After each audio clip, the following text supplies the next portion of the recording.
We're modeled after Sudbury Valley School. Sudbury Valley School has been around for about 35 years. Sudbury Valley, what kind of school is it? Well, it's a democratically run, ungraded private school. A democratic school is first and foremost a place where a child doesn't have to feel threatened, feel comfortable and adequate and free. Democratic school has, in my view, a very broad spectrum.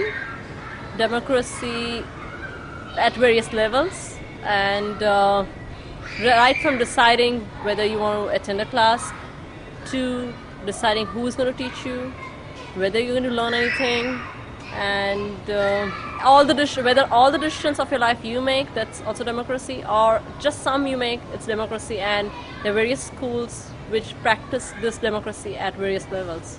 There are a number of schools in the United States and around the world that are modeled after Sudbury Valley School. And I think the basic idea that we try to follow is a combination of freedom and responsibility. I've done a lot of reading about education and a lot about alternative kinds of schools. But the thing about Sudbury Schools that really was intriguing and really was that I liked a lot, I think, was the fact that I think compared with other kinds of democratic schools and alternative schools, that Sudbury Schools seemed very kind of precise and orderly and organized, and not and had the potential to be a model that wasn't going to appeal exclusively to old hippies. That it was going to be something that could bridge political views, across, and could potentially appeal to a much broader spectrum of people, even though it's in a way more radical than any of the other schools that I've seen. The basic democratic structure and the basic idea is that as far as running the school, making the school's rules, taking care of things that need to be taken care of, everyone is the same. Students, people who work there, everyone is the same. You all have the same voice, you all have the same vote.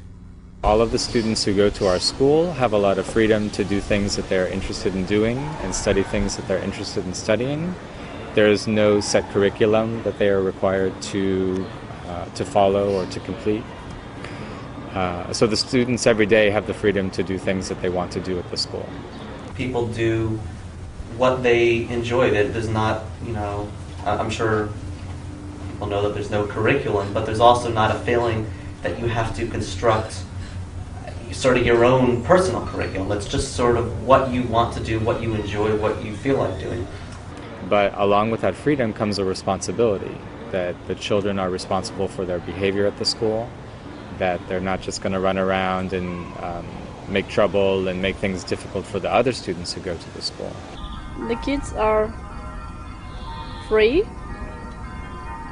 and responsible. I think it's pretty much the same thing. They're free to choose their own way of living, their own learning, but they're also responsible for their own living and learning. They're not only responsible for themselves, but also for the community then, for their school. We have a law book at the school, and it contains rules that all the students and the staff members make. The rules are, I think, pretty fair, and they're very practical. There are things like not leaving messes around the school. There are things like not interfering with what the other students of the school are doing. And so long as the students are responsible for what they do at the school, they can basically do things that they're interested in doing all day, every day. It sounds so easy if someone says you can do whatever you want, but there's no one there to tell you what to do, and if you don't know your own interests very well, you just sort of float on the surface. You go from one thing to the next, but you don't really get into something. You need to be able to figure out what you want to do and figure out how to do it. And that can be anything. This is a concept with which we should live with. Democracy as to think for ourselves. I feel that means democracy to me. not to buy somebody's idea, not to have the freedom to do whatever. It's not democracy. To be able to have the ability to think for yourself is democracy. Because I feel in other schools we are fed, and if that feeding stops and our thinking starts, wherever you are, you can bloom.